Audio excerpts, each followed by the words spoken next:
moms when they enter motherhood and when they continue in their motherhood journey as it just evolves, we're really in a portal where we're being faced with some of our deepest stuff, whether we're aware of it or not. And if we're not aware of it, it's going to have an impact on our body. Welcome to the Sparkle Project.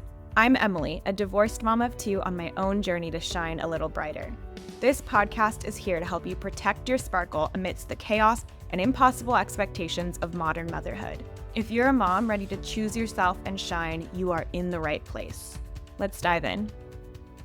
Hey, welcome to the Sparkle Project. Today we're going to be talking about intergenerational trauma and healing and what it truly means to break cycles as a mother. Joining me for this conversation that I am so ready to have is Danik Bernier. She is an EMDR therapist and also an imperfect cycle-breaking mom of two. Danik, welcome to the podcast. I'm so excited to have you here. Can you just go ahead and tell us about yourself and your work?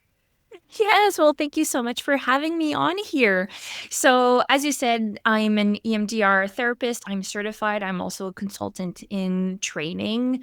And basically, what I do is I see moms in a private practice setting for psychotherapy, but also I'm a podcaster. I host the Healing Mothers Club podcast, and I do some coaching for therapists and for moms. So, basically, what I do is I like to say that I help moms connect what the subconscious is holding with what the logical thinking brain knows and bridge the gap between the two, because too often, especially in 2026, we are inundated by resources, information, we're on top of things, but we're not meant to know so much logically. Yeah.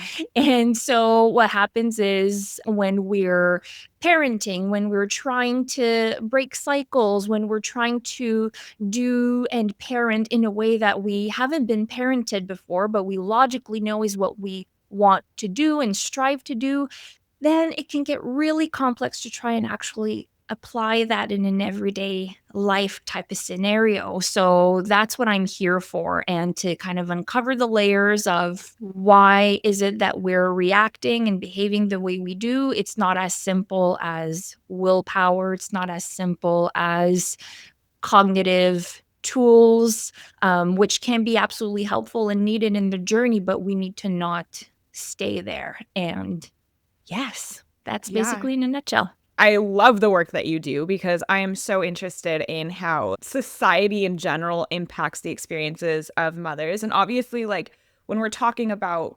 intergenerational trauma, we're talking about like the individual experiences from a mother and her family. There's also the important note of the fact that we also live in this society that is bombarding us with these resources. And I think even the term cycle breaking is something that we see so much of, and it can add a layer of pressure to the motherhood experience in a way. What does cycle breaking actually mean to you? Yeah, good question. It's two things, actually. Yes, there's the act of breaking old patterns that have been passed down, whether we're logically aware of them or not, that really inhabit our whole system, our subconscious, our body, our automatic thoughts, sensations, the pattern recognition that goes into our daily lives whenever there's some sort of stimuli or trigger that goes, oh, this is this particular set of triggers. It means I need to do X, Y, Z. That's the pattern recognition.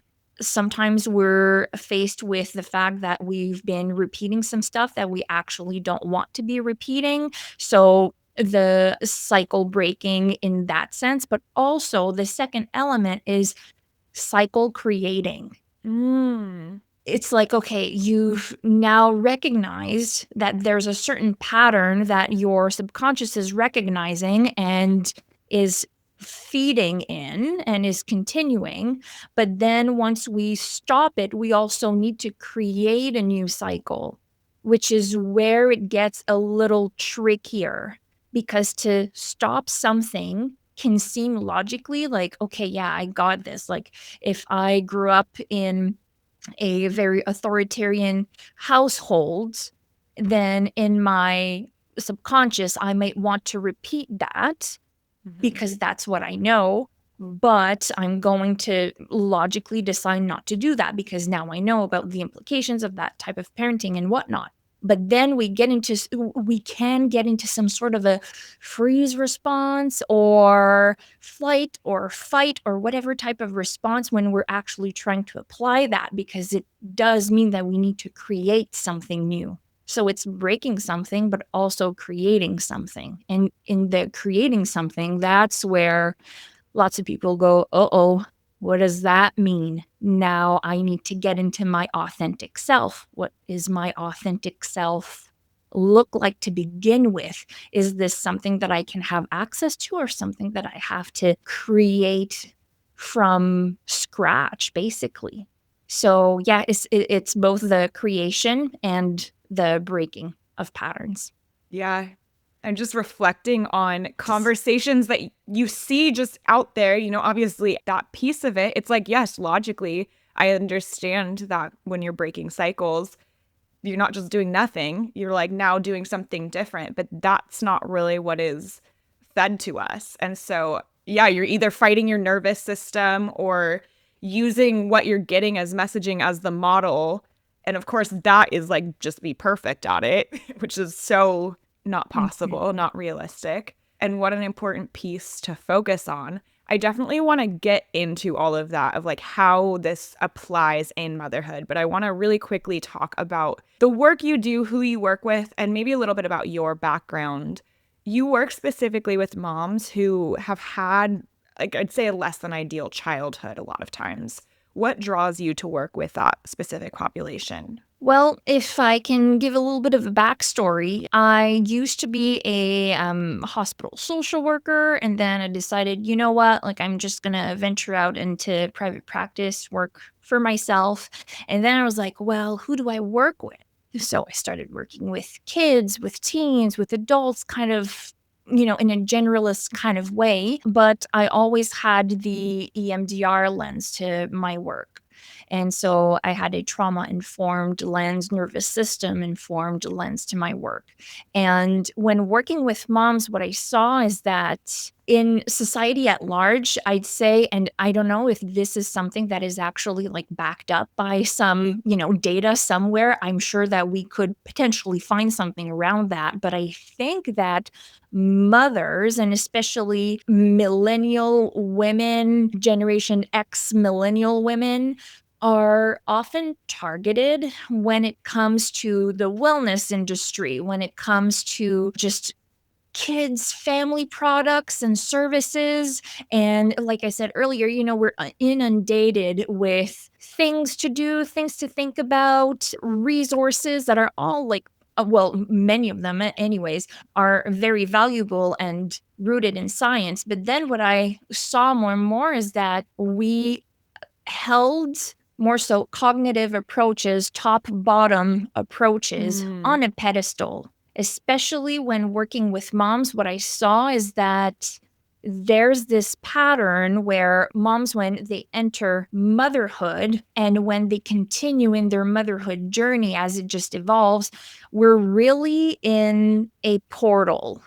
We're really in a portal where we're being faced with some of our deepest stuff, whether we're aware of it or not. And if we're not aware of it, it's going to have an impact on our body. So, what I was seeing is the moms would come in and they were being told, oh, I have postpartum anxiety, and yeah, I meet all of the criterias, and yeah, I have postpartum OCD, and I have postpartum depression. And it was always postpartum something. We were almost never at that point anyways talking about PTSD, CPTSD. We were never, and still to this day, the intergenerational trauma aspect didn't get into the conversation. Yeah. But what I was observing was that women were entering the motherhood portal, being kind of slammed with all of these different symptoms and somatic responses based in the body that they were going through, and there was just not much recognition for what they were going through. Was the diagnosis of postpartum depression, postpartum anxiety, postpartum OCD valid? Of course it was, but can we push it further? Because clearly what they were being handed in terms of potential solutions didn't hit 100% for them. There was still work that needed to be done. And with that population specifically, the risk of internalization is quite big. So to internalize, well, if the solutions that are being handed to me are not working, it must be because of me. It must be because I'm failing at them. It must be because I'm not good enough. Clearly, it works for everybody else but me. I'm the problem. But when we zoom out and we notice how many, many, many moms have the same type of discourse, then we can see, okay, this isn't an individual problem. This is a societal challenge that we're dealing with here. So that's kind of what brought me to working with moms specifically, and also my own personal story of intergenerational trauma breaking and cycle creating and all of that as well. I'd love to get into that a little bit if you're open to sharing some of your personal family history and experience with intergenerational trauma. What did that look like in your own family, even before you started naming it? Like, I guess even, what point did you start recognizing what you were experiencing as intergenerational trauma? Did that come with the work that you do?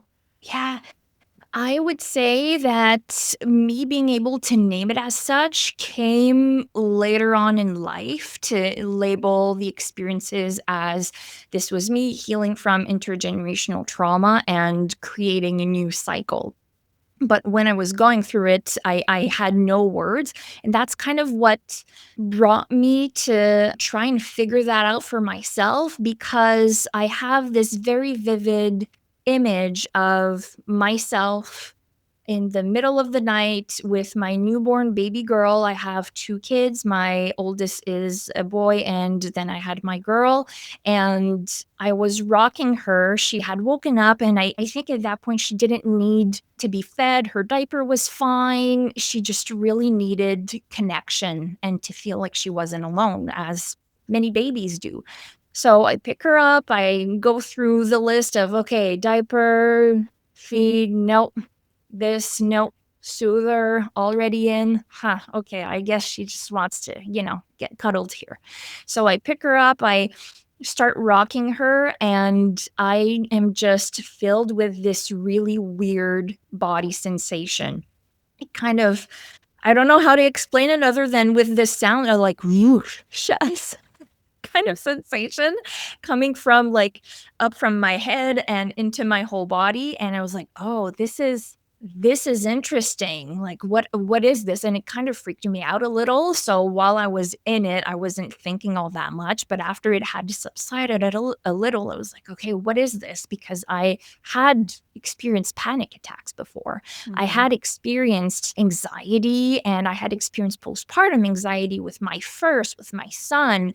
But with her, this was a different type of feeling. And I could say, like, for sure, it's in the anxiety type of realm, but what is it exactly? I couldn't put a word on it. And at that time, I was a therapist. So it was very interesting to me. So it started off with a somatic sensation that I felt was mine, but maybe not entirely mine, almost an old sensation, very difficult to explain, but that's kind of what I got here. And then it was kind of my mission to figure out what the heck that was. Yeah. Because it came back for a visit for a couple times, and even to this day, I would say I get a recall of it, not a trauma response from it, but a recall from it, and I know what to do to kind of like, get myself back to a more neutral state. But at that point, it was very much in the response mode. And I was really curious about what it was. And something intuitively told me this isn't just postpartum anxiety. I know that when talking about it to my primary care provider and all the people that were following me, health and mental health wise, that they would label it as postpartum anxiety. And for sure, like, I was postpartum and I was going through some anxiety. So bingo, 1+1. But I was like, there's something here that is not being said that needs to be said. And it took me a couple years to piece the puzzle together. But then I was able to realize, like, if I could make this sensation talk, what would it tell me? So I got curious about that. And then that's when, with the curiosity, I was able to put some words to my experience, because the body and subconsciously, your whole system will know what this is about, but then your logical thinking brain is trying to play catch up. So that's exactly what I spent a couple years doing. And I realized that what my body was trying to tell me is that it was scared that I would abandon my daughter, or that my daughter would go through abandonment, or that I had to now create a new cycle, or a new cycle was about to begin around preventing abandonment, especially of daughters and the mother-daughter type of relationship. That took me a couple years to figure that out. And what helped me was trying to see, well, okay, inside my family systems, what is this sensation possibly something new or something that other generations have potentially gone through? So I spoke to my mom, and she explained her side of the story when it came to her relationship with her mom. And throughout the years, I was able to observe that unfold as a witness of it all. And then I started thinking about, well, my grandmother and her mother and my grandfather and his mother, what kind of relationships and family dynamics were at play here. And the theme of abandonment kept coming and coming and coming, where mothers are never meant to truly stay, whether they're physically unable to stay in a consistent way and predictable way, or in a more so psychological way, where they're unable to stay in the present with their children, to be attuned, to be this model for healthy attachment. And there was this sense of abandonment. And so then I got curious. I was like, how far can I take this? So I knew that my grandfather, his mother was institutionalized in the 50s in Brockville, Ontario. She received a diagnosis of schizophrenia back in the day. And I knew that that was a wound that he was carrying. And I remembered from childhood, seeing him cry at Christmas and wondering, what was that? Well, that was the little boy in him kind of having a cry for his mom. And then I remembered on my grandmother's side, the stories that the family kind of passed down. And there was this question of whether or not we had Indigenous ancestry. And for those who know about, Canada, I'm French Canadian. And right now there's this whole thing around pretendians. So people who are pretending to have Indigenous ancestry in order to gain access to some programs and some awards that are typically given to people of Indigenous ancestry. I was like, whoa, wait a second. Like, I need to have my facts straight, because I can't be that. I can't be that. Yeah. So I did a little bit of some digging with genealogy searches, and turns out there's right in front of me, there were these stories of abandonment still going way back to the 1700s on my mother's side of the family, how kind of the theme for abandonment came to be was, on my mother's side, the ancestors were Abigail Nims and Josiah Rising, and you can Google them because they're quite the celebrities. They were living in Deerfield, Massachusetts, and they were kidnapped during the Deerfield raid, and they were brought to Canada by foot. And they're my direct ancestors. And so I was like, huh. And in the story, Abigail is taken from her family, her mother as well, but she is being killed kind of in front of her. And she was 4 years old at the time. So she grows up without a mother and herself then becomes a mother who has been undermothered. So I'm like, huh, wow, this is old. Yeah.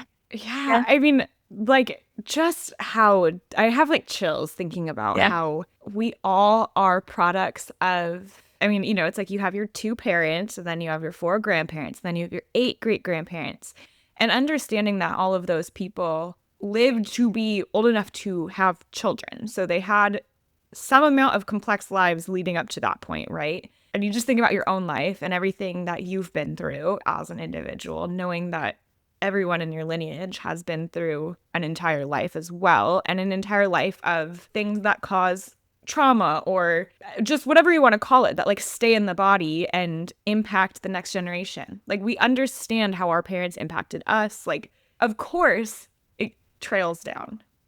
And of course it's like deeply complex because we're talking about complex stories of so many people not that far up in our lineage. It's like kind of mind-blowing. Absolutely. And the science of epigenetics is kind of proving that on a scientific level where, yeah, actually, when you go through some stuff, whether it be healing stuff or traumatizing stuff, it's going to have an impact on your gene sequence, and you're going to carry that in your body, and it's going to have some sort of effect on your psyche. So this is something to be talking about, because when we're going through some stuff in everyday life, it's not about trying to figure out, well, if I have this type of behavior, what's it necessarily correlated to, linked to?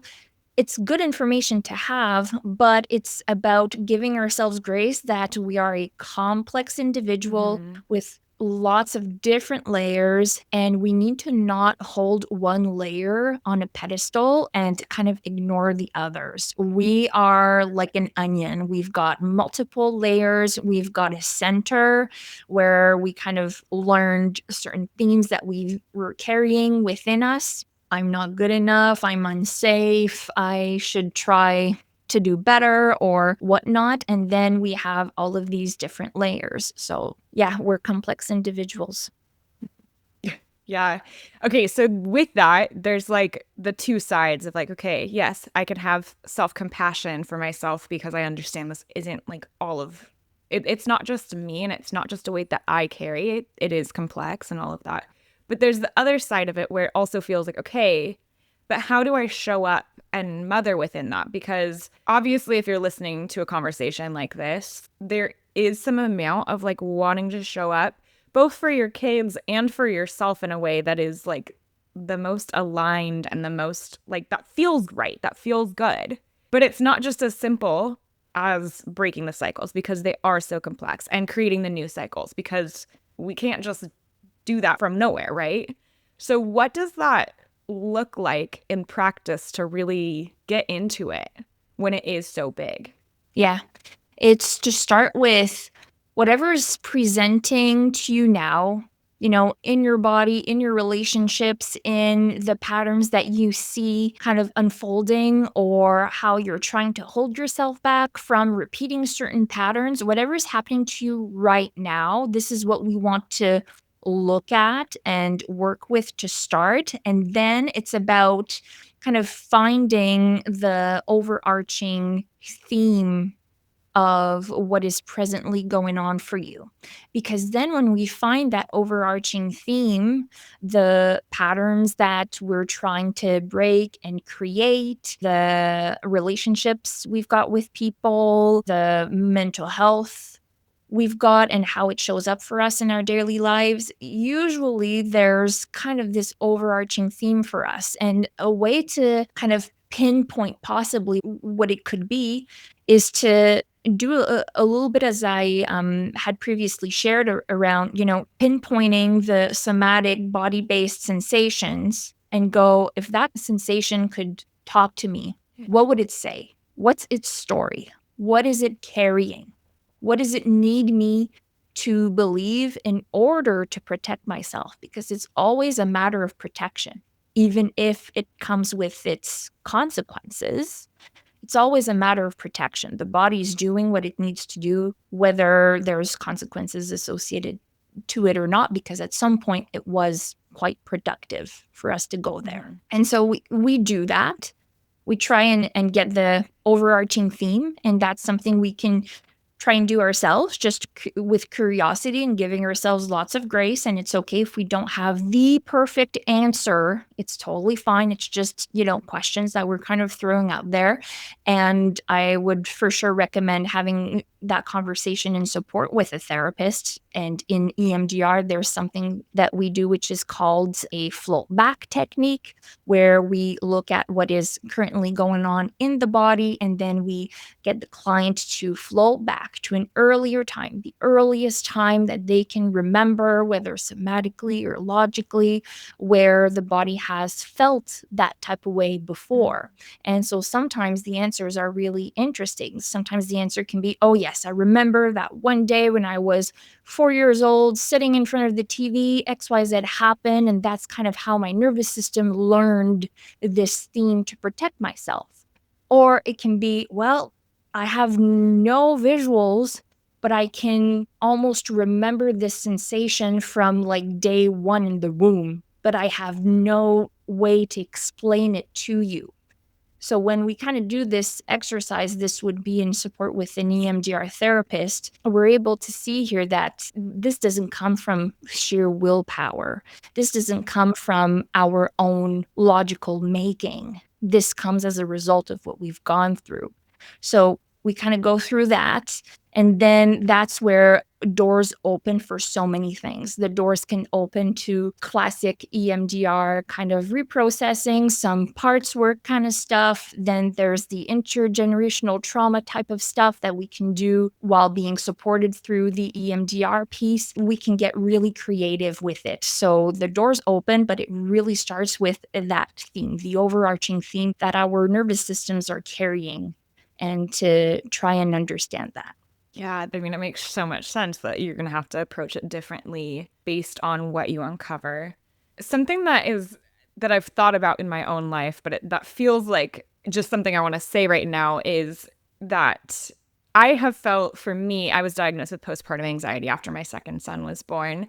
And I felt like for me, it almost was like an entry point into getting the help I needed, but it never really fit. Like, it's like I had stomach aches going to school the morning in elementary school. Like, I would be labeled an anxious kid. Like, I was very much anxious my entire life and just had never dealt with that. And I think there's something to be said about the fact that the way that we are having more conversations about postpartum mental health, and how a lot of times it's not necessarily things that are just because of postpartum. It's because being a mom brings up a lot of things in the body, and it brings up a lot of things in our environment. I just think that's an interesting kind of call out there of like, it can be an entry point to actually legitimize your issues that you maybe were having before, or maybe there's new things coming up. It kind of sucks that we don't treat these things with more understanding of like the complexity, but also like, I'm glad that we have at least taken the conversation in that context to where we can start getting the help, and like entering the system really is, I think,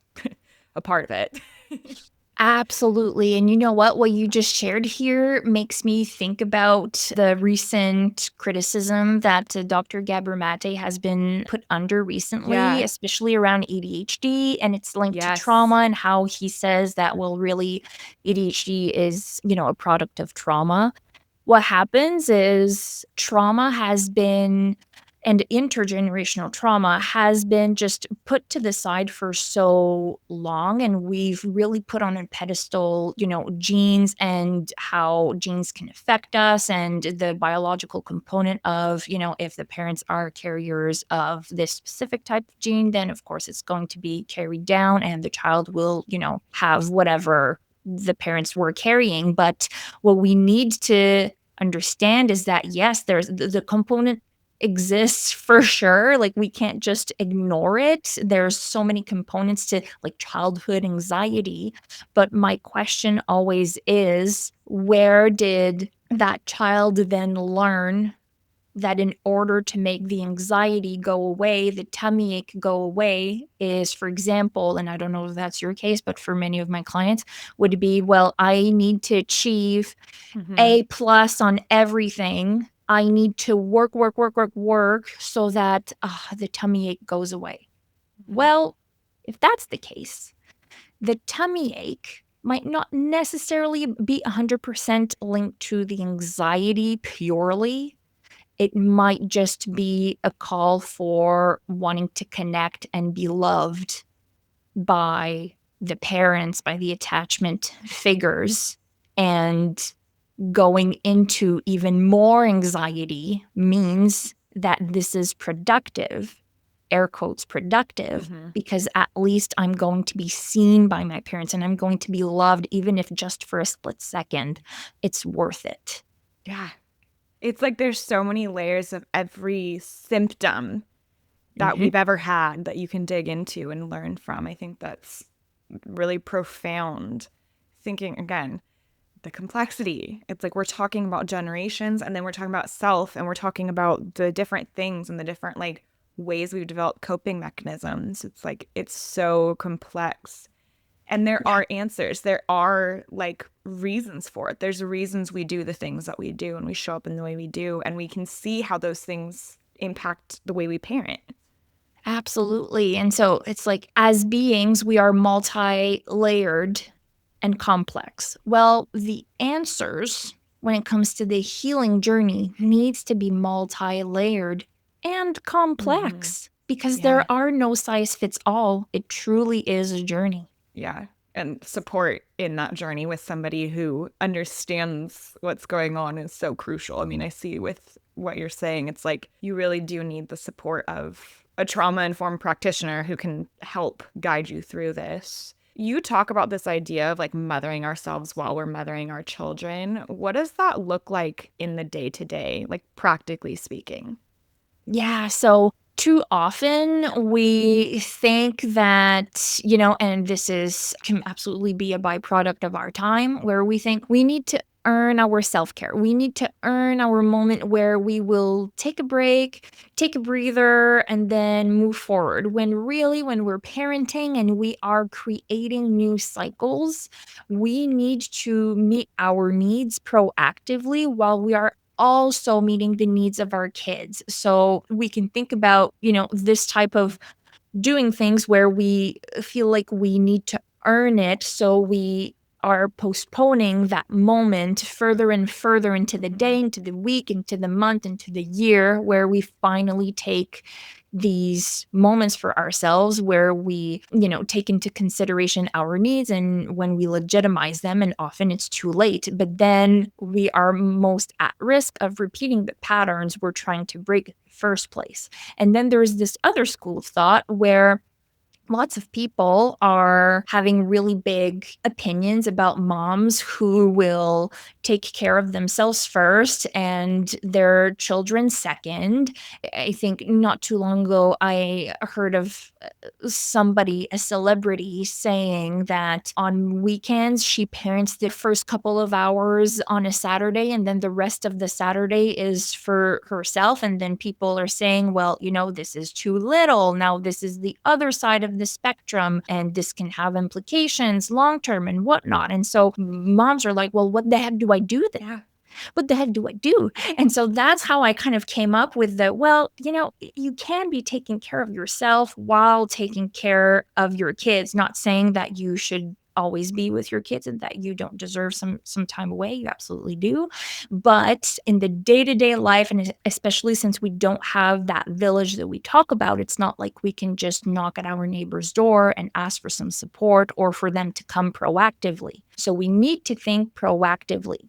So basically, what I encourage mothers to do is to notice how their nervous systems, how their bodies are reacting on a daily basis, right? If it's the fight mode, if we're going into mom rage too often, then we are comfortable with. If we go into like some freeze where we have our phone and we just scroll, our kids are talking at us, but like we're like so checked out because we're so overwhelmed and overstimulated that we just need an exit. This is the body going into survival mode. survival mode exists because we're either going through some type of trauma response or some type of intergenerational trauma response or an overstimulation type of response.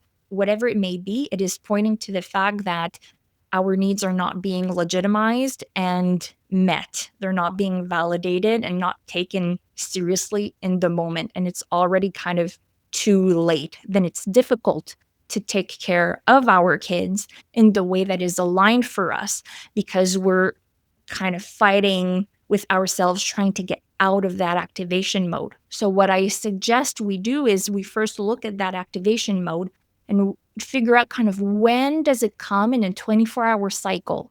For some, it's first thing in the morning. Mornings are the most difficult part of day. For others, it's afternoon, evening, at night. And for others, I mean, it's the whole day, but there's a specific time of day where maybe our activation kind of bothers us more than other times of day, or we've come to this agreement with ourselves, or maybe the person supporting us, like a therapist, that we're going to work on one specific time of day. And I focus on the one specific time of day because we can't just look at the whole day because there's too much that happens and we don't set ourselves up for success if we try to do everything all at once. So let's just dial it down to one specific time of day. I'm going to talk about mornings because mornings were very, very activating for me. I did an EMDR intensive for that, okay? It was rough. So mornings for me were, the kids, they need to get ready by a certain time. And my oldest ADHD with lots of dysregulation, there was a tantrum every morning. It was so tough. And what I noticed is that I was going into some fight mode. So then I went, you know what? I need to prevent this from even happening. I know that my child will most likely go into a tantrum first thing in the morning. I can't change that. I can't make him not do it, even if I try all of the different tips and tricks from all of the Instagram accounts. When it comes to prevention, it's most likely going to happen. My real control, my real power comes within me. So I'm going to practice some grounding tools, some somatic grounding before even entering the window of threat where the threat is most likely going to happen. Maybe it won't, but maybe it will. And the nervous system is trying to decide, will it happen? Will it not? Will it happen? Will it not? And so it's best to, be safer than sorry. So what I would do is I would try and wake up even just 5 minutes before the kids. Do some grounding work on a loop, on a loop, on a loop. Stay in my logical thinking brain for as long as possible. And then I was able to meet my needs while meeting my son's needs. So that's what I mean by taking care of our needs while taking care of our kids' needs. It's the proactive piece. And for us to keep repeating to our nervous system in its own language, you matter, I see you, your needs are valid, there's also no lion in front of you. Yeah. I love that idea of making it so small too, like making it so concentrated to one area, because as you said, like as millennials, like we are holding ourselves to high standards. It's hard not to. And if you can find success in those times that are, smaller, that's awesome. Totally. So my final question before we wrap up is about the sparkle, your internal essence that makes you you. And often as mothers and just as people in this world, the roles and responsibilities we have can kind of dim that a little bit. How do you protect your sparkle?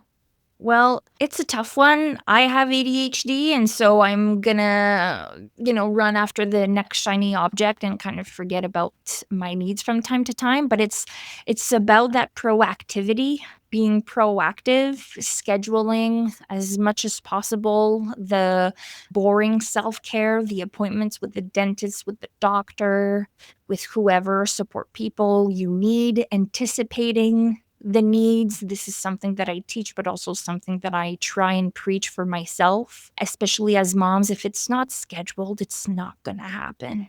The days of winging it, and just figuring it out as we go. I mean, it's possible, but it also comes at a cost. And there's a way to reduce the cost and the distress that can come with that. So that's what I'm trying to do. You can't see it, but I have my calendar right here, and I'm trying to look at a whole month and go, okay, in the month of June, in the month of July, what do I think I'll need right there? Let's go and schedule something. I might not need it right now, but I know that I'm going to need it further down the road. So proactivity. I love that. I mean, it all comes down to like really setting yourself up for that success in whatever it is. So for anyone listening who's like, hey, I want more, because obviously like you talk about all of these things way more in depth in your content. And so if this like sparked something for someone, where can they find you? Where should they be checking out your stuff and learning more? Yes. So I'm on Instagram. It's Healing Mothers Club. The podcast is Healing Mothers Club on all platforms. Yeah, that's where you can find me. And if you are a EMDR trained therapist and you're wanting some clinical consultation, my Instagram account for that is Liberated Therapists Club. Amazing. Thank you so much for being here. This was like such just a like intensely cool conversation. And for me, I'm walking away with a lot of like pieces that I'm going to be thinking on in my own therapy that I go to, right? Like this is really cool. So I hope for anyone listening as well, they are taking some cool things away too. Well, thank you so much for having me. It was awesome. And thank you for tuning in. Keep on shining. Thanks for tuning in to another episode of The Sparkle Project. Loved what you heard? Share this episode with a friend, and don't forget to leave a rating and review to show your support for the show. We'll be back next week with another episode. See you then.